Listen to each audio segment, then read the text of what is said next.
নমস্কার, আমাদের পঠন পাঠনের ইউটিউব চ্যানেলে তোমাদের স্বাগত জানাই। আমরা চলে এসেছি আজকে ডে 20 নিয়ে। আমরা আজকে সংবিধান, ভারতের সংবিধান, ইন্ডিয়ান কনস্টিটিউশনে 10টা কোশ্চেন আলোচনা করব। আগের দিন আমরা মেকিং অফ কনস্টিটিউশন পড়ে নিয়েছিলাম। আজকে সোর্সগুলো নিয়ে আমরা আজকে আলোচনা করব। 10টা কোশ্চেন আরআরবির প্রিভিয়াস ইয়ারের কোশ্চেন, যেহেতু সামনে রেলওয়ের পরীক্ষা রয়েছে, আমরা সেই প্যাটার্নটাকে ফলো করেই মেনলি তোমার হচ্ছে কোশ্চেনগুলোকে নিয়ে আসার চেষ্টা করছি। ঠিক আছে, চলো শুরু করা যাক আজকের প্রথম কোশ্চেনে। কি বলেছে স্যার? প্রথম কোশ্চেন বলছে নির্দেশমূলক নীতিসমূহের ধারণাটি কোন দেশ থেকে নেওয়া হয়েছে? নির্দেশমূলক নীতিসমূহ মানে হচ্ছে DPSP, directive principle of state policy. নির্দেশমূলক নীতি কোথা থেকে নেওয়া হয়েছে? আয়ারল্যান্ড থেকে নেওয়া হয়েছে। ঠিক আছে, আয়ারল্যান্ড থেকে আমরা ডিপিএসপি নিয়েছি, মাথায় রাখবে। তাহলে স্যার আয়ারল্যান্ড থেকে আর কি নিয়েছি ডিপিএসপি বাদ দিয়ে? এক তো ডিপিএসপি বুঝে গেলাম, এটা বাদ দিয়ে আয়ারল্যান্ড থেকে আর নেওয়া হয়েছে, মাথায় রাখবে, রাষ্ট্রপতি নির্বাচনের পদ্ধতি। কিভাবে রাষ্ট্রপতি নির্বাচন হবে সেই পদ্ধতিটা আয়ারল্যান্ড থেকে নেওয়া হয়েছে। আর কি নেওয়া হয়েছে আয়ারল্যান্ড থেকে? স্যার এক তো বললাম স্যার ডিপিএসপি নেওয়া হয়েছে, রাষ্ট্রপতি নির্বাচনের পদ্ধতি নেওয়া হয়েছে। 3 নাম্বার হচ্ছে রাষ্ট্রপতি যে রাজ্যসভায় 12 জন প্রার্থীকে মনোনীত করতে পারে সেই নিয়মটা নেওয়া হয়েছে আয়ারল্যান্ড থেকে। তাহলে 3টা জিনিস মনে রাখবে। এক হচ্ছে স্যার ডিপিএসপি, নির্দেশমূলক নীতি। দ্বিতীয় হচ্ছে রাষ্ট্রপতি নির্বাচনের যে পদ্ধতি সেটা। 3 নাম্বার হচ্ছে রাষ্ট্রপতি রাজ্যসভায় যে 12 জন প্রার্থীকে মনোনীত করতে পারে কোন কোন গ্রাউন্ড থেকে? স্যার রাষ্ট্রপতি যে রাজ্যসভায় 12 জন প্রার্থীকে মনোনীত করে, নমিনেটেড করে, কোন কোন গ্রাউন্ড থেকে করতে পারে? 4টা গ্রাউন্ড থেকে, আর্ট, লিটারেচার, সায়েন্স আর সোশ্যাল সার্ভিস। এই 4টা গ্রাউন্ডের ওপরে 12 জন প্রার্থীকে রাষ্ট্রপতি চাইলে 12 জনকে ইলেকশন ছাড়াই নমিনেটেড করতে পারে। এই যে পদ্ধতিটা, এটাও আয়ারল্যান্ড থেকে নিয়ে আসা হয়েছিল। ঠিক আছে, নেক্সট দিয়েছে স্যার, দেখো তাহলে আয়ারল্যান্ড হয়ে গেল। এ নাম্বার অপশানে আসি, বলেছে ব্রিটেন যুক্তরাষ্ট্র। স্যার ব্রিটেন যুক্তরাষ্ট্র থেকে কি নেওয়া হয়েছে? মাথায় রাখবে, ব্রিটেন যখন নাম আসবে, আমরা যত ধরনের পার্লামেন্টারি সিস্টেম, পার্লামেন্ট নিয়ে যাই বলুক না কেন, যে বাইক্যামেরালিজম, যে দ্বিকক্ষ বিশিষ্ট আমাদের parliament, Lok Sabha, Rajya Sabha, parliament related যাই বলুক না কেন, সব হবে ব্রিটেন থেকে। আর কি স্যার? এক নাগরিকত্ব। আমরা যে আমাদের দেশে দেখবে এক নাগরিকত্ব, আমাদের এমন নয় যে আমাদের সেন্ট্রালের আলাদা আমাদের কার্ড, স্টেটের আলাদা কার্ড, তা নয়, কিন্তু আমাদের ভোটার কার্ড একটাই। আমাদের কিন্তু ডবল নাগরিকত্ব নেই, কিন্তু ডুয়াল বা ডবল দুটো আলাদা পার্ট। তো আমাদের ডুয়াল বলো বা ডাবল বলো, কোনোটাই আমাদের নেই। আমাদের হচ্ছে সিঙ্গেল সিটিজেনশিপ, এক নাগরিকত্ব। এটাও কিন্তু আমাদের ব্রিটিশ যুক্তরাষ্ট্রের পার্লামেন্ট থেকে, এটাও কিন্তু আমাদের ব্রিটিশ থেকে নেওয়া হয়েছে। স্যার আর কি নেওয়া হয়েছে ব্রিটেন থেকে? এই দুটো গেল স্যার। তারপরে স্যার মাথায় রাখবে যে স্যার সংসদীয় সরকার মানে হচ্ছে স্যার যে সরকারে গঠন হবে, কে গঠন করবে? সংসদরা, আমাদের যে এমএলএ বা কেন্দ্রের ক্ষেত্রে এমপি, তারা যে সরকার গঠন করবে সেই পদ্ধতিটাও ব্রিটেন থেকে নেওয়া। আর কি নেওয়া হয়েছে sir? Rule of law means হচ্ছে স্যার আইনের চোখে সবাই সমান, কেউ আইনের ঊর্ধ্বে নয়। যেটা আমাদের আর্টিকেল নাম্বার 14-এ বলা ছিল যে আইনের ঊর্ধ্বে কেউ নয়। আইন গভর্নমেন্ট হোক, ইন্ডিভিজুয়াল কোনো ব্যক্তি হোক, সবাই আইনের আওতার মধ্যেই আসবে এবং আইন সবাইকে একই রকমভাবে দেখবে। এই যে রুল অফ ল মেনে শাসন চলবে, এটাও কিন্তু আমাদের ব্রিটেন থেকে নেওয়া হয়েছে। তাহলে স্যার ব্রিটিশ যুক্তরাষ্ট্র থেকে এগুলো নেওয়া হয়েছে। স্যার কানাডা থেকে কি নেওয়া হয়েছে? মাথায় রাখবে স্যার, কানাডা থেকে একটা জিনিস মাথায় রাখবে, শুধু একটা কথা মাথায় রাখবে কানাডা থেকে, যে আমাদের দেখো সেন্ট্রাল আর স্টেট, রাজ্য সরকার, কেন্দ্র সরকার, দুটো আলাদা আলাদা পার্টে, দুজনের জায়গাতে দুজন স্বাধীন। কিন্তু রাজ্যের থেকে সেন্টার স্ট্রং হবে, কোনো ক্ষেত্রে যদি রাজ্য এবং সেন্টারের মধ্যে সংঘাত হয়, সেন্টার সেই জায়গাতে যে স্ট্রং হবে, এটা কিন্তু বলা হয়েছে কানাডা থেকে নেওয়া হয়েছে। বোঝা গেল? তাহলে 3টা পড়ে নিলাম। আমেরিকা, ইউএসএ থেকে কি নেওয়া হয়েছে? একটু আগে বললাম পার্লামেন্ট রিলেটেড যা যা ঘটনা সব ব্রিটেন থেকে। একই রকমভাবে মনে রাখবে জুডিশিয়ারি রিলেটেড, জুডিশিয়াল রিভিউ বলো, ইন্ডিপেন্ডেন্ট জুডিশিয়ারি বলো, জুডিশিয়াল রিলেটেড যা হবে সব কিন্তু আসবে আমেরিকা থেকে, ইউএসএ থেকে। তাছাড়া স্যার মৌলিক অধিকার ফান্ডামেন্টাল রাইট ইউএসএ থেকে নেওয়া হয়েছে, ঠিক আছে। রাষ্ট্রপতির এবং উপরাষ্ট্রপতির যে ক্ষমতা সেটা নেওয়া হয়েছে আমেরিকা থেকে, ঠিক আছে। রাষ্ট্রপতি নির্বাচনের পদ্ধতি যদি বলে আয়ারল্যান্ড, কিন্তু রাষ্ট্রপতি উপরাষ্ট্রপতির যে ক্ষমতা আমেরিকা থেকে। রাষ্ট্রপতি অপসারণের যে পদ্ধতি আমেরিকা থেকে। হাইকোর্ট সুপ্রিম কোর্টের বিচারপতি যে তার যে অপসারণ করার পদ্ধতি সেটাও আমেরিকা থেকে। তাহলে এইগুলো ইউএসএ থেকে নেওয়া হয়েছে, মাথায় রাখবে। কি কি বললাম স্যার? এক বললাম হচ্ছে গিয়ে যে তোমার হচ্ছে রাষ্ট্রপতি উপরাষ্ট্রপতির ক্ষমতা নেওয়া হয়েছে ইউএসএ থেকে। রাষ্ট্রপতি অপসারণ করার যে পদ্ধতি সেটা নেওয়া হয়েছে আমেরিকা থেকে। হাইকোর্ট এবং সুপ্রিম কোর্টের প্রধান বিচারপতিকে অপসারণ করার পদ্ধতি নেওয়া হয়েছে আমেরিকা থেকে। যত ধরনের জুডিশিয়াল ধরনের কোশ্চেন থাকবে রিলেটেড সব আমেরিকা অ্যান্সার হবে। ফান্ডামেন্টাল রাইট মৌলিক অধিকার আমেরিকা থেকে নেওয়া হয়েছে। তাহলে এগুলো সব আমেরিকা থেকে নেওয়া হয়েছে, মাথায় রাখবে। আমরা তাহলে 1 নম্বর কোশ্চেন কমপ্লিট হলো। দেখো আরআরবি গ্রুপ ডি 2012 সালের কোশ্চেন। চলে আসি স্যার পরের কোশ্চেনে। যেগুলো বলছি স্যার নোট ডাউন করো, বাড়িতে প্রিভিয়াস ইয়ার চেক করবে। এই কি বললাম, চ্যাপ্টারের নাম সোর্স, উৎস। আমাদের সংবিধানের যে বিভিন্ন উৎস, বিভিন্ন জায়গা থেকে যে সংবিধান গ্রহণ করা হয়েছে সেটা সম্পর্কে আমাদের আজকে 10টা কোশ্চেন। 10টা কোশ্চেন কমপ্লিট করে নাও, তারপরে রেলওয়ের প্রিভিয়াস ইয়ার চেক করবে, দেখবে প্রায় কোশ্চেন করতে পারছো, ঠিক আছে। ওই জন্য যেগুলো ইনফরমেশন বলছি নোট ডাউন করো। চলে আসি স্যার কোশ্চেন নাম্বার 2-তে। বলছি এটাও গ্রুপ ডির কোশ্চেন 2022 সালে। ভারতের সংবিধানের কতগুলো দেশ থেকে ধার করা বৈশিষ্ট্যগুলো অন্তর্ভুক্ত করা হয়েছে? মানে আমাদের যে সংবিধানটা কতগুলো দেশ থেকে আমরা গ্রহণ করেছি, আমাদের সংবিধান ধার করেছি। বলেছে স্যার 10খানা। কতগুলো দেশ স্যার? 10খানা। অপশন নাম্বার সি, 10খানা দেশ থেকে আমরা আমাদের সংবিধান গ্রহণ করেছি। কোন কোন দেশ স্যার? এক তো বললাম স্যার ইউএসএ, কানাডা, তারপরে চলে আসো স্যার আয়ারল্যান্ড, ব্রিটেন, তারপরে চলে আসো স্যার ফ্রান্স, দেন চলে আসো স্যার সাউথ আফ্রিকা, তারপরে চলে আসো স্যার জাপান, তারপরে চলে আসো জার্মানি,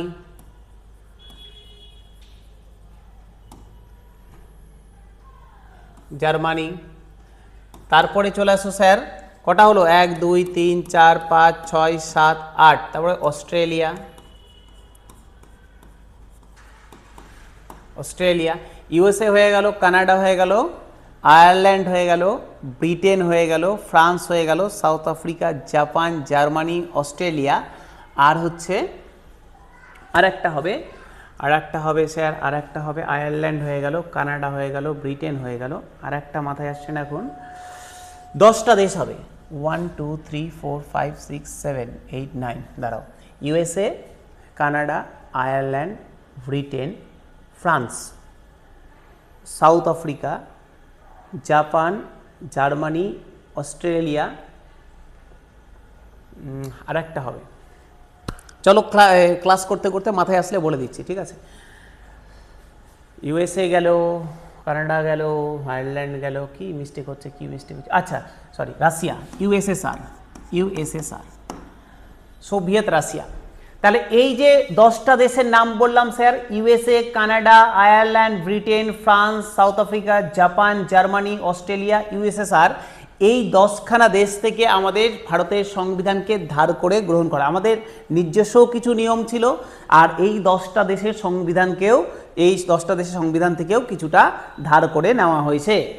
তাহলে কোশ্চেন ছিল যে ভারতের সংবিধানের কতগুলো দেশ থেকে ধার করে বৈশিষ্ট্যগুলো অন্তর্ভুক্ত করা হয়েছে স্যার? অ্যান্সার হয়ে যাবে 10টি দেশ থেকে অন্তর্ভুক্ত করা হয়েছে। চলে আসি স্যার পরের কোশ্চেনে, কোশ্চেন নাম্বার 3। দেখো কি বলছে, বলছে আমাদের সংবিধানের প্রস্তাবনায় স্বাধীনতা, সাম্য এবং ভ্রাতৃত্বের ধারণাগুলো কোথা থেকে নেওয়া হয়েছে? স্বাধীনতা, সাম্য এবং ভ্রাতৃত্বের ধারণা কোথায় থেকে নেওয়া হয়েছে স্যার? ফরাসি বিপ্লব। অপশন নাম্বার ডি, ফরাসি বিপ্লব। অপশন নাম্বার ডি স্যার, ফরাসি বিপ্লব থেকে। কি কি বলেছে স্যার? স্বাধীনতা, সাম্য এবং ভ্রাতৃত্বের যে ধারণা সেটা কোথা থেকে নেওয়া হয়েছে? সেটা স্যার ফরাসি বিপ্লব থেকে নেওয়া হয়েছে, ফ্রান্স থেকে নেওয়া হয়েছে। মাথায় রাখবে, এই ফ্রান্স থেকে আর একটা জিনিস আমরা গ্রহণ করেছি, প্রজাতন্ত্র। আর একটা জিনিস আমরা গ্রহণ করেছি, প্রজাতন্ত্র। মাথায় লিখে রাখবে স্যার। তাহলে এই ফরাসি বিপ্লব থেকেই আমাদের যে তোমার প্রস্তাবনাতে যে স্বাধীনতা, সাম্য এবং ভ্রাতৃত্বের ধারণা দেওয়া হয়েছিল সেটা ফ্রান্স থেকে নেওয়া হয়েছে। এই ফ্রান্স থেকে আর একটা জিনিস গ্রহণ করা হয়েছে, সেটা হচ্ছে প্রজাতন্ত্র। ঠিক আছে, চলে আসি স্যার নেক্সট কোশ্চেনে, কোশ্চেন নাম্বার 4।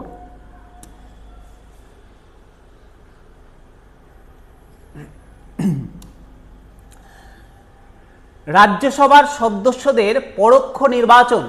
রাজ্যসভার সদস্যদের পরোক্ষ নির্বাচন সাংবিধানিক বিধানটি কোন দেশ থেকে গ্রহণ করা হয়েছে?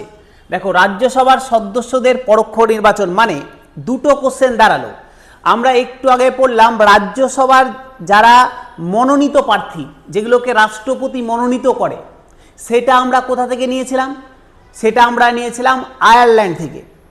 এখানে দিয়েছে, এখানে কিন্তু ওই মনোনীত প্রার্থীর কথা বলেনি, এখানে যারা নির্বাচিত হয়, রাজ্যসভার যে সমস্ত সদস্যরা নির্বাচিত হয়, বাকিরা নমিনেটেডগুলো তো বুঝে গেলাম আয়ারল্যান্ড থেকে নেওয়া, কিন্তু যেগুলো নির্বাচন হয়, পরোক্ষ নির্বাচন হয়, সেইগুলোকে কোন সংবিধান থেকে নেওয়া হয়েছে? মাথায় রাখবে স্যার, এটা নেওয়া হয়েছে দক্ষিণ আফ্রিকা থেকে, সাউথ আফ্রিকা থেকে। সাউথ আফ্রিকা থেকে নেওয়া হয়েছে। এই সাউথ আফ্রিকা বা দক্ষিণ আফ্রিকা থেকে আরেকটা জিনিস নেওয়া হয়েছে, মাথায় রাখবে। সাউথ আফ্রিকা থেকে স্যার সংবিধান যে সংশোধন, আমরা যে কনস্টিটিউশনকে যে অ্যামেন্ডমেন্ট করতে পারি, সংবিধানকে যে সংশোধন করতে পারি, সেটাও কিন্তু আমাদের সাউথ আফ্রিকা থেকেই নেওয়া হয়েছে। স্যার জার্মানি থেকে কি নেওয়া হয়েছে? স্যার জার্মানি থেকে কি নেওয়া হয়েছে? বলছে দেশে যদি জরুরি অবস্থা জারি হয়, এমার্জেন্সি জারি হয়ে গেছে, ওই সময় মৌলিক অধিকারগুলোকে তোমার স্থগিত হয়ে যাবে, তোমার মৌলিক অধিকারগুলো খর্ব হয়ে যাবে। এটা নেওয়া হয়েছে জার্মানি থেকে। ঠিক আছে, দেখো আমাদের দুটো মৌলিক অধিকার খর্ব হয় না, এক আর্টিকেল নাম্বার 20 আর 21, বাদ বাকি সমস্ত অধিকার এমার্জেন্সি জারি হলে নিজে নিজেই বন্ধ হয়ে যায় স্যার। তো এই জিনিসটা জার্মানি থেকে নেওয়া হয়েছে।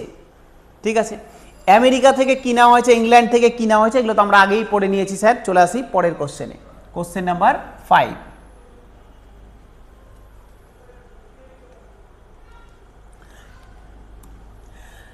দেখো বলছে ভারতের সংবিধানের রুল অফ ল ধারণাটি কোন দেশের সংবিধান থেকে নেওয়া হয়েছে? আমরা প্রথমেই পড়ে নিলাম রুল অফ ল। দেখো আমরা প্রথমেই বললাম রুল অফ ল কোথা থেকে নেওয়া হয়েছে স্যার? ব্রিটেন থেকে নেওয়া হয়েছে। রুল অফ ল হচ্ছে ব্রিটেন থেকে নেওয়া হয়েছে। আরেকবার রুল অফ ল নিয়ে বলে নিই। বলছে রুল অফ ল কি জিনিস? বলছে স্যার রুল অফ ল কি জিনিস? বলছে রুল অফ ল হচ্ছে আইনের চোখে সবাই সমান, আইন মেনে দেশ চলবে, আইন অনুযায়ী দেশ চলবে, না গভর্নমেন্ট না কোনো পাবলিক, কেউ আইনের ঊর্ধ্বে নয়। এটারই ইমপ্লিটেশন দেখা যায় আর্টিকেল নাম্বার 14-এ। ঠিক আছে, তাহলে এটা স্যার কোথা থেকে নেওয়া হয়েছে? ব্রিটেন থেকে নেওয়া হয়েছে স্যার, ব্রিটেন থেকে নেওয়া হয়েছে। স্যার ফ্রান্সের কথা তো আমরা পড়ে নিয়েছি, ফ্রান্স থেকে কি কি নেওয়া হয়েছে আমাদের পড়া হয়ে গেছে। নেক্সট স্যার দেখো বলেছে স্যার ফ্রান্সের কথা পড়ে নিয়েছি, জার্মানির কথা পড়ে নিলাম, কানাডার কথাও পড়ে নিয়েছি। তাহলে আমার অপশানগুলো মোটামুটি এখানে অ্যানালাইসিস হয়ে গেছে। চলো কোশ্চেন নাম্বার 6-এ আসে। আর একটা সুন্দর কোশ্চেন দিয়েছে, বলেছে ভারতের সংবিধানে ফার্স্ট পাস্ট দ্য পোস্ট এর বিধান কোন সংবিধান থেকে গ্রহণ করা হয়েছে? First past the post, RRB NTPC 2021-এর কোশ্চেন। স্যার এটা কোথা থেকে নেওয়া হয়েছে স্যার? এটাও নেওয়া হয়েছে স্যার ব্রিটেন থেকে। ফার্স্ট পাস্ট দ্য পোস্ট মানে কি? এটার মানে হচ্ছে আমরা যে নর্মাল ইলেকশন করি, ভোট দান করি, একজন প্রার্থীকে আমরা ভোটে জিতাই, মানে আমরা যে ভোট দান করব তাদের মধ্যে যে সব থেকে বেশি ভোট পাবে সে নির্বাচিত হয়ে গেল। এই যে প্রসেসটা বোঝা গেল স্যার, আমরা ভোট দান করছি, 3 জন প্রার্থী আছে, 4 জন আছে, আমরা ভোট দিলাম, যে প্রার্থী সব থেকে বেশি ভোট পেল সে নির্বাচিত হয়ে গেল। এই যে প্রসেসটা এটাকে বলে ফার্স্ট পাস দ্য পোস্ট। ঠিক আছে, এটা নেওয়া হয়েছে কোথা থেকে? এটা নেওয়া হয়েছে ব্রিটেন থেকে, এটাও ব্রিটেন থেকে নেওয়া হয়েছে। ঠিক আছে, এটা খুব মনে করো স্যার, আমরা প্রথমেই বলেছিলাম যে এই পার্লামেন্ট রিলেটেড যা আসবে বেশিরভাগটাই ব্রিটেন অ্যান্সার হবে। চলে আসি কোশ্চেন নাম্বার 7-এ। কোশ্চেন নাম্বার 7, ভারতের সংবিধানের শক্তিশালী কেন্দ্রের সাথে ফেডারেশন ধারণাটি নেওয়া হয়েছে কোথা থেকে? এটাও আমাদের আলোচনা হয়ে গেছে। শক্তিশালী কেন্দ্র হবে, রাজ্যও থাকবে কেন্দ্রও থাকবে, অবশ্যই ফেডারেলিজম আমাদের হচ্ছে সংবিধানের বৈশিষ্ট্য, কিন্তু কেন্দ্রটা শক্তিশালী হবে। এটা আমরা কোথা থেকে পড়লাম স্যার? আমরা এটা পড়ে নিয়েছি স্যার, কানাডা থেকে এটা নেওয়া হয়েছে, যে আমাদের কেন্দ্র রাজ্যের থেকে শক্তিশালী হবে। এটা আমরা কানাডা থেকে নিয়ে এসেছি, আরআরবি এনটিপিসি 2021-এ জিজ্ঞেস করেছে। চলে আসি স্যার পরবর্তী কোশ্চেন 8 নম্বরে। দেখো বলছে নিচের কোন দেশ থেকে ভারতীয় সংবিধান বাণিজ্যের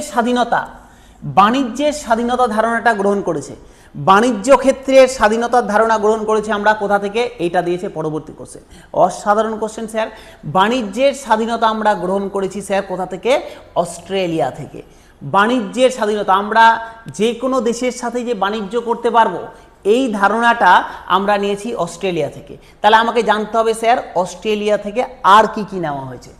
মাথায় রাখো দুটো আরও খুব ইম্পর্টেন্ট জিনিস অস্ট্রেলিয়া থেকে আমরা গ্রহণ করেছি।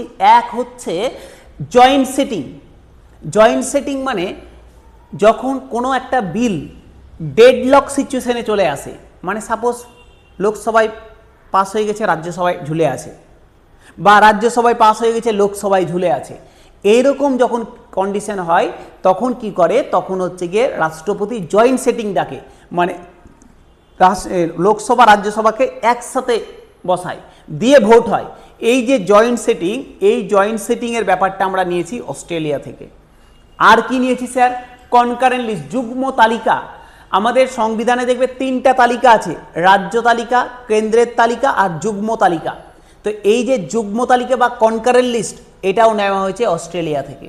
তাহলে 3টা জিনিস মাথায় রাখবে, যুগ্ম তালিকা, এক হচ্ছে জয়েন্ট সেটিং, আর এক হচ্ছে গিয়ে স্যার বাণিজ্যের স্বাধীনতা। এই কটা জিনিস স্যার নেওয়া হয়েছে তোমার হচ্ছে অস্ট্রেলিয়া থেকে, মাথায় রাখবে স্যার। ঠিক আছে, তারপরে দেখো আর অপশান কি দিয়েছে স্যার? অপশানে দিয়েছে যে আর কি অপশান আছে? আয়ারল্যান্ডে আমরা আলোচনা করে নিয়েছি, জার্মানি নিয়ে আলোচনা করে নিয়েছি, ইউএসএসআর। স্যার ইউএসএসআর বা রাশিয়া, এখন যেটা রাশিয়া, আগে সোভিয়েত ইউনিয়ন ছিল, এখন রাশিয়া। বলছে এই ইউএসএসআর থেকে আমরা কি কি নিয়েছি?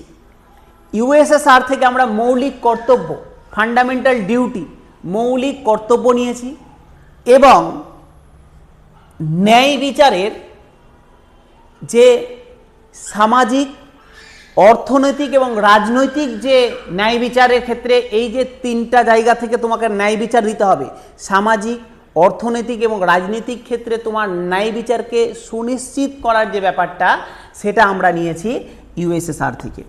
কি বললাম স্যার? দুটো জিনিস মাথায় রাখবে, এক মৌলিক কর্তব্যের কথা মাথায় রাখবে, আর একটা হচ্ছে যে সামাজিক, অর্থনৈতিক এবং রাজনৈতিক ক্ষেত্রে যে তোমার ন্যায় বিচার পাওয়ার অধিকার, সেটাও আমরা নিয়েছি ইউএসএসআর থেকে। বোঝা গেল স্যার? ক্লিয়ার হয়ে গেল? বাদ বাকি দুটো তো আলোচনা হয়েই গেছে, আয়ারল্যান্ড, জার্মানি। চলে আসি স্যার পরের কোশ্চেনে, কোশ্চেন নাম্বার 9।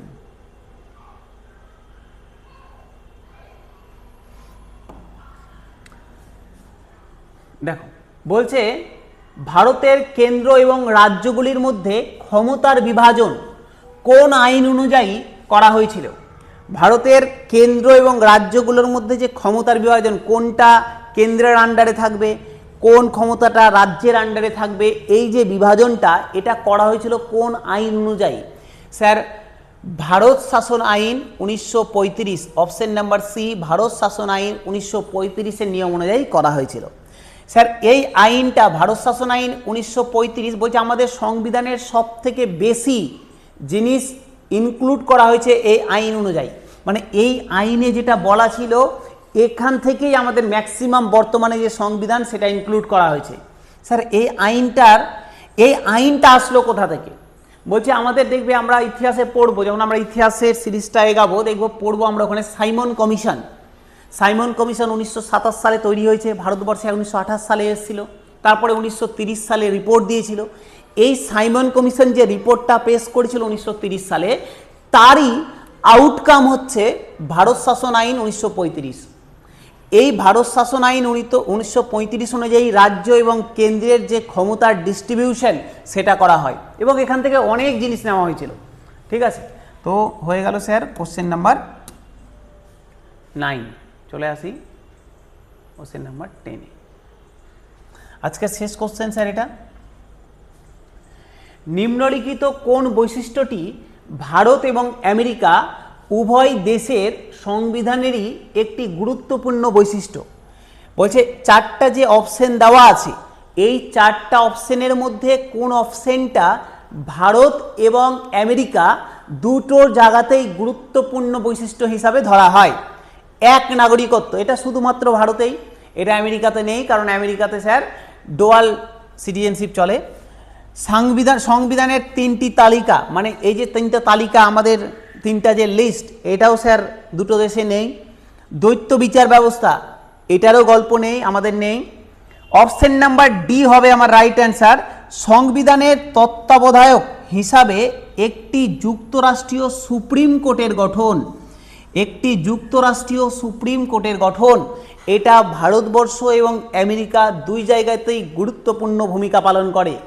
দেখতে পাচ্ছ স্যার আমাদের দেশেও সুপ্রিম কোর্ট ম্যাক্সিমাম ক্ষমতা হোল্ড করে থাকে, যে বিচার ব্যবস্থার আগে কেউ নয়, রাষ্ট্রপতি হোক প্রধানমন্ত্রী হোক প্রত্যেকেই দেখবে বিচার ব্যবস্থা, বড় বড় এমপি এমএলএ মন্ত্রী কোর্টে গিয়ে মাথা নিচু করে দাঁড়িয়ে থাকে, কারণ জানে যে আমরা যদি কিছু বলি উল্টা কখনো আমাকে ধরে জেল করে দেবে।